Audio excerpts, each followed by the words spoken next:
Assalamualaikum dan salam sejahtera. Okey, untuk video kali ini saya akan menerangkan tentang tugasan projek perniagaan kertas 3 SPM 2021. Jadi kepada yang mendengar video ini, pastikan kamu dengar dengan baik dan fahamkan penerangan dan juga soalan yang diberikan. Jika ada pelajar selain daripada sekolah saya yang mendengar video ini, pastikan kamu ikut arahan yang telah ditetapkan oleh guru kamu sekiranya terdapat percanggahan dari apa yang saya terangkan. Jadi kepada murid-murid saya, kamu kena pastikan kita akur kepada soalan yang diberikan dalam tugasan projek ini. Okey, jadi ini adalah soalan sijil pelajaran Malaysia 2021. Jadi kamu jangan ambil mudah sebab markah tugasan projek ini akan dimasukkan dalam peperiksaan SPM kamu nanti. Okey, jadi ini adalah muka depan bagi soalan tugasan projek perniagaan kertas 3 pada tahun ini, di mana kertas ini mengandungi satu tugasan projek. Calon wajib melaksanakan tugasan tersebut secara individu. Jadi tugasan ini adalah secara individu. Kamu tidak boleh plagiat ataupun tiru daripada kawan-kawan yang lain. Okey, yang ketiga, calon hendaklah menyempurnakan tugasan projek ini dengan merujuk kepada elemen, aspek dan kriteria yang telah ditetapkan. Okey, yang keempat tu, saya warnakan kuning kerana ada sedikit pembetulan di situ, di mana dalam kertas tugasan projek yang kamu terima, tugasan projek ini hendaklah dilaksanakan oleh calon SPM dari bulan April hingga bulan Jun 2021 dan ini ditukar bermula dari bulan Ogos hingga November 2021. Okey, yang kelima, calon dikehendaki menyediakan jadual pelaksanaan tugasan projek untuk memastikan tugasan projek dapat disempurnakan dalam tempoh masa yang ditetapkan. Jadi saya akan berikan kamu jadual pelaksanaan tugasan projek dan kamu pastikan kamu melaksanakan tugasan itu mengikut tempoh masa yang telah ditetapkan. Okey, dan yang keenam, calon dinasihati membuat perancangan yang teliti dan melaksanakan tugasan projek dengan menggunakan perbelanjaan yang berpatutan dan munasabah. Jadi maknanya tak perlu nak berbelanja besar. Sebenarnya tak perlu pun kamu nak keluarkan duit yang banyak, cuma mungkin untuk cetakan sahaja kamu perlu keluarkan sedikit belanja. Okey, tugasan projek pada tahun ini ialah yang pertama, anda bercadang membuka sebuah perniagaan berbentuk milikan tunggal atau perkongsian. Jadi maknanya kamu boleh pilih milikan tunggal ataupun perkongsian. Tetapi sekiranya kamu memilih perkongsian, kerja kamu jadi lebihlah sikit kerana kamu akan kena membuat ikatan perjanjian perkongsian. Lepas tu latar belakang pemilik kenalah ada ahli-ahli yang menyertai perkongsian tersebut. Okey, jadi kamu tentukan nak pilih milikan tunggal atau perkongsian. Walaupun pilih perkongsian, tugas masih lagi tetap perlu dijalankan secara individu. Tugasan projek ni bukan maknanya kamu pilih kongsi 3 orang, kamu buat sama-sama tugasan projek ni semuanya sama 3 orang. Tak. Maknanya ini hanya bentuk perniagaan saja. Kamu boleh pilih perkongsian. Tugasan projek SPM ni masih lagi secara individu. Okey. Berikut adalah jenis perniagaan perkhidmatan yang boleh anda pilih. Yang pertama ialah penghantaran barang ataupun kurier. Jadi zaman pandemik ni Selalulah kan perkhidmatan kurier hantar barang ke rumah kamu. Okey, yang kedua, membersih dan juga mencuci ataupun cleaning service. Dan yang ketiga, urutan refleksologi. Jadi kamu boleh pilih sama ada nak yang nombor 1, kurier, nombor 2, membersih dan mencuci, ataupun nombor 3, pilih salah satu sahaja. Okey, jadi sekiranya kamu memilih penghantaran barang ataupun kurier, kurier ni adalah penghantaran barang, jadi tidak dibenarkan kamu buat penghantaran makanan. Sebab kurier tak adalah menghantar makanan macam food panda tu. Jadi ini adalah memang perkhidmatan kurier. Contohnya JNT, courier service. Okey. Yang kedua, kalau kamu pilih membersih dan mencuci ataupun cleaning service, okey, semua jenis perkhidmatan membersih dan mencuci boleh, tetapi cuci kereta dan dobi tidak dibenarkan. Jadi car wash dan juga dobi tidak dibenarkan. Okey, yang ketiga, urutan refleksologi. Ini refer kepada urutan kaki sahaja.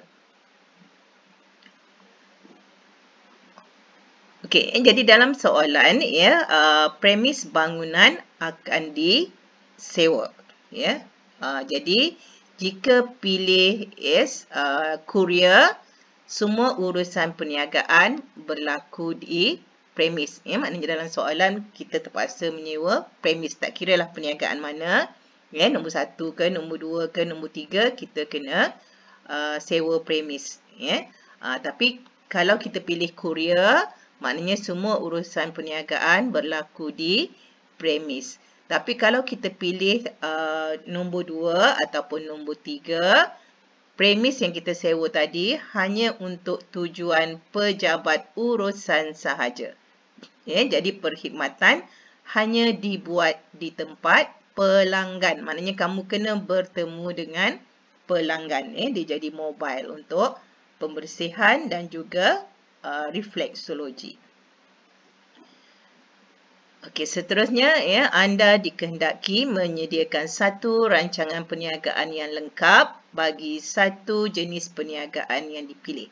Rancangan perniagaan ini akan dikemukakan kepada mana-mana institusi keuangan atau badan kerajaan untuk mendapatkan pembiayaan. Jadi antara satu sebab kita menyediakan rancangan perniagaan ini ataupun kita panggil RP ini adalah untuk mendapatkan pembiayaan. Jadi penubuhan perniagaan ini mestilah mengikut prosedur pendaftaran dan pelesenan pihak berkuasa berkaitan. Jadi ini nanti kamu perlu letakkan dalam lampiran pendaftaran perniagaan di SSM dan juga lesen daripada pihak berkuasa tempatan.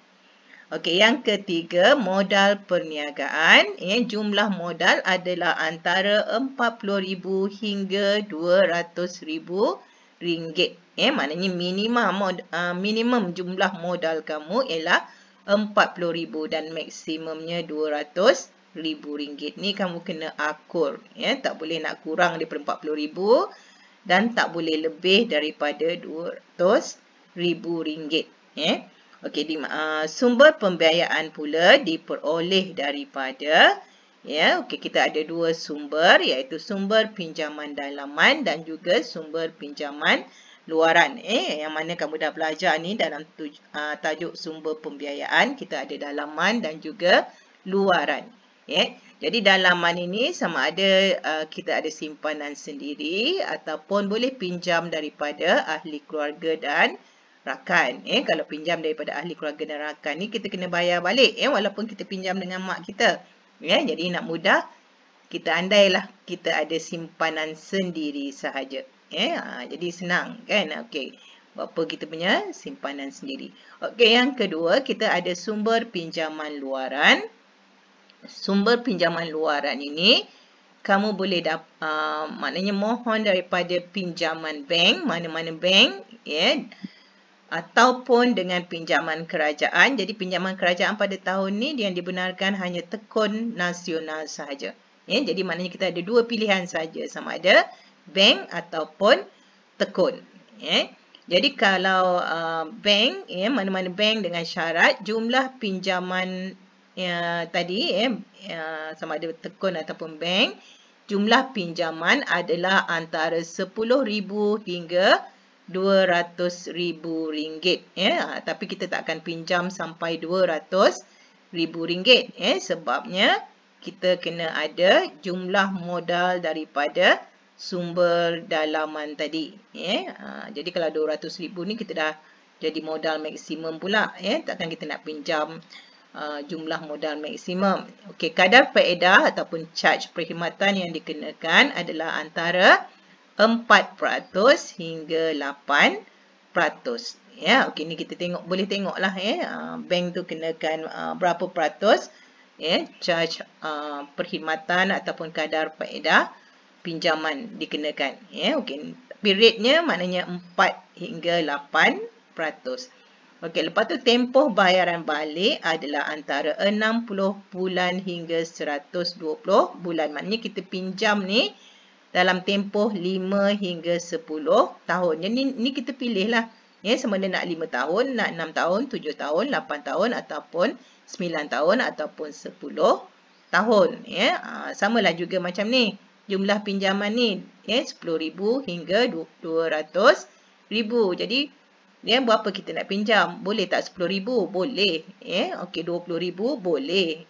Tapi maknanya jangan kurang daripada RM10,000 dan jangan pula lebih daripada RM200,000. Okey, macam cikgu katakan tadi, jumlah modal kita maksimum RM200,000. Jadi takkanlah kita pinjam duit RM200,000, tak ada pula simpanan sendiri. Okey, lepas tu kadar faedah, okey, bolehlah 4% ke, maknanya ni adalah antara. Jadi fahamkan maksud betul antara. 4% ke 5, 6, 7 ataupun 8%. Okey, itu tentang pinjaman. Okey, tentang sumber pinjaman dalaman tadi, maknanya mestilah 10% ke 20% daripada jumlah modal. Apa maksudnya? Okey, saya bagikan satu contoh.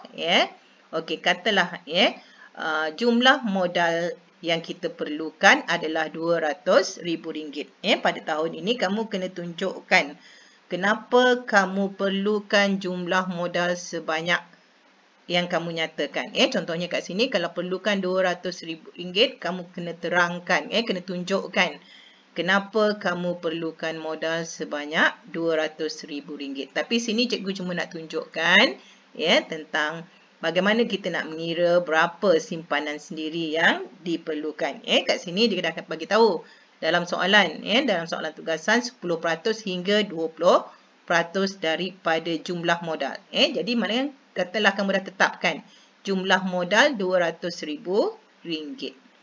Okey, jadi kamu nak pilih 20% daripada jumlah modal.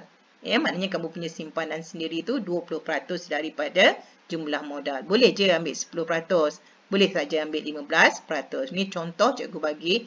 Cikgu ambil 20% daripada jumlah modal. Okey, jadi RM200,000 tadi jumlah modal tu darabkan dengan 20%. Maknanya kita dapat RM40,000. Jadi RM40,000 ini adalah modal sendiri. Maknanya modal sendiri ni maknanya modal daripada simpanan kamu ataupun sumber pinjaman dalaman tadi. Kalau kamu nak kata pinjam daripada ahli keluarga, kamu bagilah berapa yang kamu pinjam daripada ahli keluarga, berapa yang duit kamu sendiri. Kalau cikgu jadi kamu, cikgu tak naklah menyusahkan kepala cikgu. Cikgu ambil je satu angka ni, RM40,000, okey, simpanan sendiri.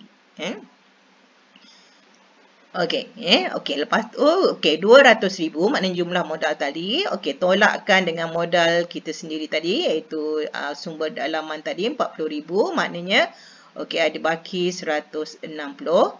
Jadi 160,000 ini adalah pinjaman yang akan kita buat sama ada daripada pihak bank ataupun tekun. Jadi kalau dalam latar belakang tu maknanya modal sendiri 40,000, pinjaman 160,000 dan jumlah modalnya 200,000. Jadi kalau kamu nak kurangkan, tak nak 200,000, nak 150,000, okey, tukarlah dekat sini 150,000. Yang ini pun tukarlah 150,000. Jadi kamu ikut saja jalan kerja yang cikgu tunjukkan ni. Okey, yang keempat adalah berkaitan dengan tenaga pekerja. Jadi tenaga pekerja adalah warga negara Malaysia. Jadi bila warga negara Malaysia ni, kamu janganlah ambil pekerja Bangladesh ataupun Nepal ke ataupun Indon ke, walaupun dalam cleaning service ke, biasanya mereka ni kita ambil sebagai pekerja. Sebab kali ni kita mengutamakan warga negara Malaysia. Maknanya mesti warga negara Malaysia. Jadi nama yang kamu pilih tu nanti mestilah menunjukkan itu adalah warga negara Malaysia. Jadi jangan letak nama Sumbangsih ke, yang menunjukkan macam warga asing. Okey, yang ke 4.2, pekerja terdiri daripada ahli keluarga, rakan atau masyarakat setempat. Okey, yang ketiga tentang tenaga pekerja, bilangan pekerja dan gaji minimum bagi seorang pekerja adalah seperti berikut. Okey, bagi milikan tunggal, bilangan pekerjanya sekurang-kurangnya. Ni minimum, jadi kamu boleh letak berapa pun, yang sesuai dengan perniagaan kamu, tapi ni yang minimum. Kalau milikan tunggal, pengurusannya seorang, staf sokongan 2 orang dan pekerja operasi 3 orang. Jadi dalam perniagaan kamu sekurang-kurangnya ada 6 orang, termasuk pemilik. Sebab biasanya kalau milikan tunggal ni, dialah yang jadi pengurus. Jadi maknanya semua jumlah pekerjanya sekurang-kurangnya ada 6 orang. Itu sekurang-kurangnya. Jadi fahamkan betul-betul minimumnya 6 orang.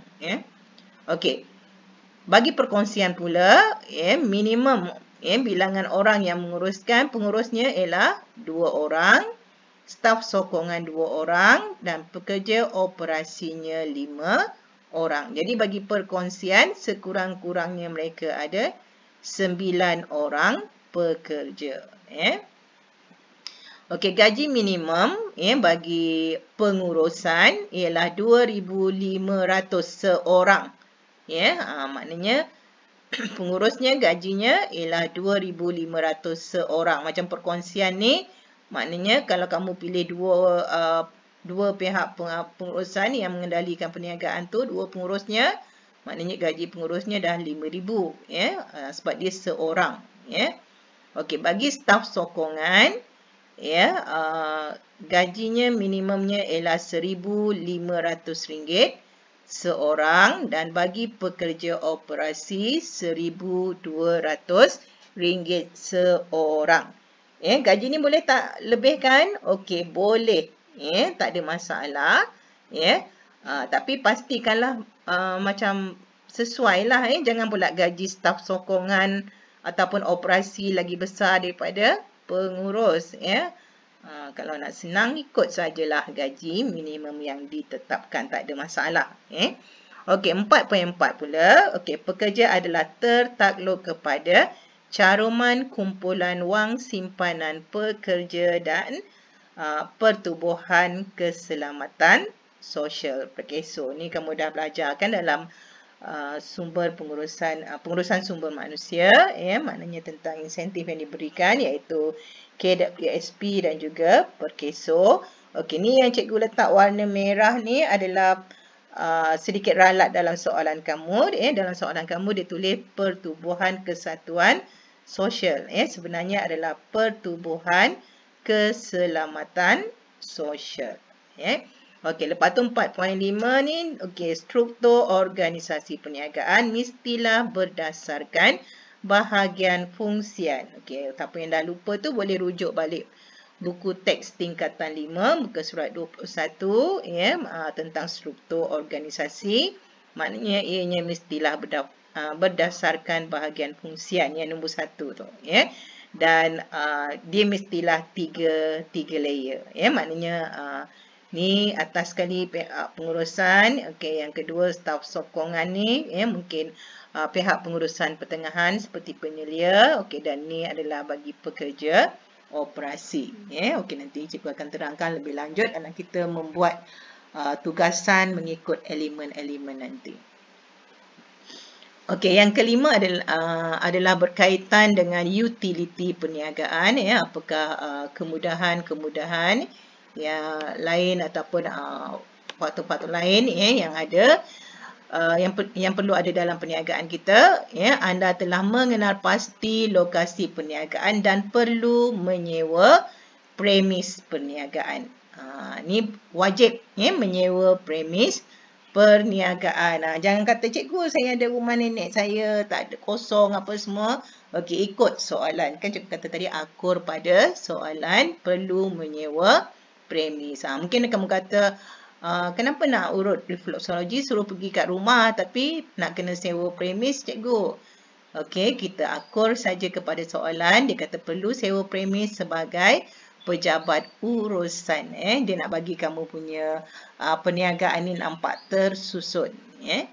Okey, jadi kenal pasti lokasi perniagaan kita dan kita cari satu premis untuk disewa. Kalau kurier, maknanya kita jalankan perniagaan di situ. Kalau pembersihan dan juga refleksologi, kita hanya jadikan dia pejabat urusan. Okey, yang seterusnya ialah uniform pekerja disediakan. Kan nampak canggih kan, ada uniform pekerja. Jadi ini jangan lupa masukkan dalam kita punya keuangan nanti. Okey, yang ketiga berkaitan utility, bayaran lesen pihak berkuasa tempatan. Okey, jadi kita itu dah pilih nak buat perniagaan kita ni di kawasan Rembau sebab kita berada di daerah Rembau. Okay, jadi kita pilihlah Rembau dulu. Jadi nanti kita tanya berapakah bayaran lesen di Rembau. Yang keempat, pembelian kenderaan adalah secara sewa beli. Walaupun duit banyak, mestilah secara sewa beli untuk tempoh 5 hingga 7 tahun. Boleh pilihlah nak 5 ke 6 ataupun 7. Di mana kadar faedahnya 3% setahun. Okey, ni pun jangan lupa masukkan dalam keuangan kita. Begitu juga dengan 10% bayaran pendahuluan. Maknanya nak beli kereta, kenalah bayar pendahuluan. Kenderaan ni nak beli lori ke, nak beli van ke. Katalah kalau van tu RM50,000.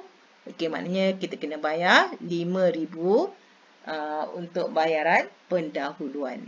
Okey, kamu jangan bimbang. Cikgu akan terangkan dengan lebih lanjut bagi setiap elemen nanti. Yang penting kamu mengikuti kelas saya. Jangan skip. Saya bimbang kalau kamu selalu tak ikut, memang kamu akan tertinggal. Jadi nak dapat A, pastikan kamu punya tugasan, kamu ikut betul-betul, pastikan kamu tidak ketinggalan dalam kelas, sentiasa mengikuti kelas yang saya berikan, jangan catat sejarah, belum ada lagi pelajar saya walaupun kelas yang hujung-hujung mengambil subjek perniagaan, belum ada lagi kertas 3 yang tak dapat A. Okay, jadi pastikan kamu terus membuat yang terbaik untuk kertas 3 kamu. Okey, begitu juga dengan 5.5 ni, pembelian perabot dan alatan pejabat adalah secara sewa beli. Jadi untuk pembelian kenderaan, perabot, kamu mesti refer kat sini, rujuk kat sini. Maknanya sebab tempoh dia berbeza untuk perabot dan juga alatan pejabat 2 hingga 3 tahun dan dikenakan kadar faedah tertentu. Jadi ada kadar faedah, maknanya okey, kamulah yang tentukan berapa kadar faedahnya nanti. Okey. Yang keenam, setiap aset bukan semasa perlu disusut nilaikan atas harga kos pada kadar 5% setahun. Maknanya aset bukan semasa macam inilah, kenderaan, perabot, alatan pejabat. Jadi nanti dalam keuangan kita perlu ada belanja susut nilai bagi perabot ataupun alatan dan juga kenderaan ni pada kadar 5% setahun. Okey, yang ketujuh ni pula berkaitan dengan utility, premis perniagaan perlu diubah sesuai. Jadi tak kira lah kamu buka refleksologi ke ataupun kamu buka kedai perniagaan pembersihan ke, kurier ke, perlu diubah sesuai. Walaupun sekadar pejabat urusan perlu juga ubah sesuai. Mungkin cuma kita tak perlulah kalau macam refleksologi ataupun pembersihan tu, okey, tak perlulah kita ubah sesuai dengan kos yang tinggi sebab ia hanya sebagai pejabat urusan sahaja. Okey, utility dan kos-kos lain mengikut kesesuaian perniagaan. Okey, 5.9. Sekiranya perniagaan adalah perkongsian, surat ikatan perjanjian perlu disediakan dengan lengkap dan jelas serta perlu dilampirkan bersama latar belakang perniagaan. Maknanya kamu selitkan surat ikatan perjanjian kalau kamu pilih perniagaan perkongsian. Okey, yang seterusnya tentang trend persekitaran semasa dalam perniagaan. Okey, ini kita cari apa kursus-kursus yang sesuai untuk kita hadiri dalam menimba ilmu yang berkaitan dengan perniagaan yang kita tubuhkan ataupun yang berkaitan dengan perniagaan. Okey, boleh cari yang dijalankan oleh agensi-agensi yang dinyatakan ni ataupun kamu boleh tambah yang lain. Jadi kalau nak selamat, kamu cubalah cari 2 ataupun 3 latihan yang pernah disertai yang bersesuaian dengan perniagaan kamu. Contohnya boleh je latihan penyediaan keuangan oleh MARA, latihan pengurusan perniagaan. Okey, kamu cari je dalam internet. Ini bukanlah maknanya kamu kena hadir betul-betul. Kita carilah kursus-kursus ataupun latihan yang disediakan oleh agensi-agensi kerajaan belia untuk membantu usahawan-usahawan di negara kita. Okey. Rancangan perniagaan yang kamu kemukakan nanti hendaklah mempunyai format berikut. Ini adalah elemen-elemen yang mesti ada dalam rancangan perniagaan kamu. Jadi ada 9 elemennya, iaitu yang pertama ringkasan eksekutif. Okey, yang ini semua cikgu akan terangkan dengan lebih lanjut lagi dalam setiap elemen tu nanti. Okey, yang kedua ada pengenalan. Yang ketiga latar belakang, iaitu latar belakang perniagaan dan juga latar belakang pemilik. Kalau rakan kongsi tadi termasuk juga latar belakang rakan kongsi. Elemen yang keempat yang perlu ada adalah rancangan pentadbiran ataupun organisasi. Yang kelima adalah rancangan operasi. Yang keenam rancangan pemasaran. Yang ketujuh rancangan keuangan. Yang ke-8 ialah penutup dan yang ke-9 lampiran, itu dokumen-dokumen sokongan. Jadi setiap elemen ni nanti ada perkara-perkara yang wajib kamu perlu adakan. Okey, yang ke-8 anda mestilah mempersembahkan kamu punya tugasan takdim mengikut kreativiti dan juga idea produk dalam bentuk pembentangan projek atau interaksi sepanjang pelaksanaan tugasan projek. Jadi saya merahkan dekat sini interaksi sepanjang pelaksanaan tugasan projek. Mesti ada interaksi kamu yang cikgu akan tengok dalam grup Telegram tu ataupun kamu boleh bertanya kepada saya yang menunjukkan maknanya kamu sedang berusaha menyediakan tugasan projek kamu. Yang ke-9, idea perniagaan yang dipersembahkan mestilah menjurus kepada penjenamaan produk Malaysia. Jadi pada tahun ni kita punya perkhidmatan yang ditawarkan ialah Korea, lepas tu pembersihan dan juga refleksologi. Jadi nak mudahkan nampak penjenamaan produk Malaysia, kamu namakan nama perniagaan kamu tu dalam bahasa Melayu. Kalau gambar tu jangan ambil gambar Mak Saleh pula kamu letakkan dekat situ. Katalah kamu nak letak gambar dalam menunjukkan kamu punya produk pembersihan, jangan letak gambar macam Mak Saleh dalam tu. Nanti tak nampak macam penjenamaan produk Malaysia. Jadi anda digalakkan untuk mendapatkan maklumat daripada pelbagai sumber. Okey, seterusnya penyediaan rancangan perniagaan ini hendaklah dibuat dengan menggunakan perisian yang sesuai dan dicetak dengan mematuhi perkara berikut. Ini pastikan kamu patuh. Fontnya adalah jenis Arial ataupun Times New Roman. Dua ni saja yang dibenarkan. Dan saiznya sama ada 11 ataupun 12. Okey, bagi tajuk besar ataupun tajuk kecil boleh kamu besarkan lagi daripada 11 ataupun kalau kamu pilih 11, tajuk yang lain tu bolehlah kamu besarkan sikit jadi 12. Kalau tajuk besar tu okey, besarkan lagi sikit. Jadi biar nampak kamu punya rancangan perniagaan tu nampak cantik dan juga kemas.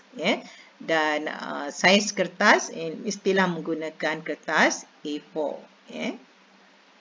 Okey, rancangan perniagaan yang lengkap bersama draft mesti dikemukakan oleh calon secara individu sebagai evidence proses kerja. Okey, draft ni sama ada kamu tulis dalam buku dulu, dalam kertas secara bertulis, ataupun saya terima juga yang kamu, sebab ramai yang type guna telefon kan, yang kamu hantar kepada saya tu. Bila saya kata hantar tu, okey, maknanya kamu mesti hantar. Jangan buang yang kamu dah hantar kat saya tu untuk saya semak tu. Jangan kamu delete pula sebab itu akan dianggap sebagai draft. Maknanya apa-apa dekat handphone saya ada masalah nanti masih ada lagi dekat handphone kamu draft tu. Jadi bila end project tu maknanya yang dah betul-betul tu, maknanya bila kamu simpan file tu, bila draft tu, okey, tulis dulu draft. Maknanya katalah latar belakang. Latar belakang draft. Okey, bila cikgu kata, okey, betulkan ni.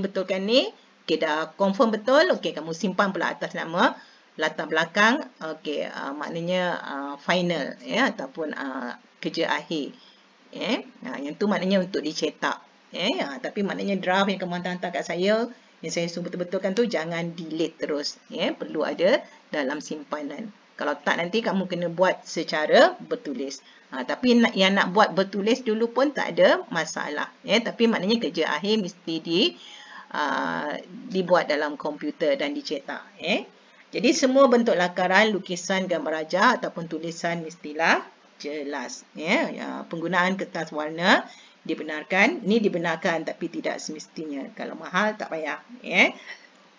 Gambar atau ilustrasi tambahan hendaklah dilekatkan dengan kemas supaya tidak tercicir. Okey, jadi sebelum saya tamatkan tugasan ini, ada satu lagi yang berkaitan dengan pencucian tadi, yang perlu kamu lihat contoh-contoh yang dibenarkan, pembersihan tadi, supaya kamu tak keliru.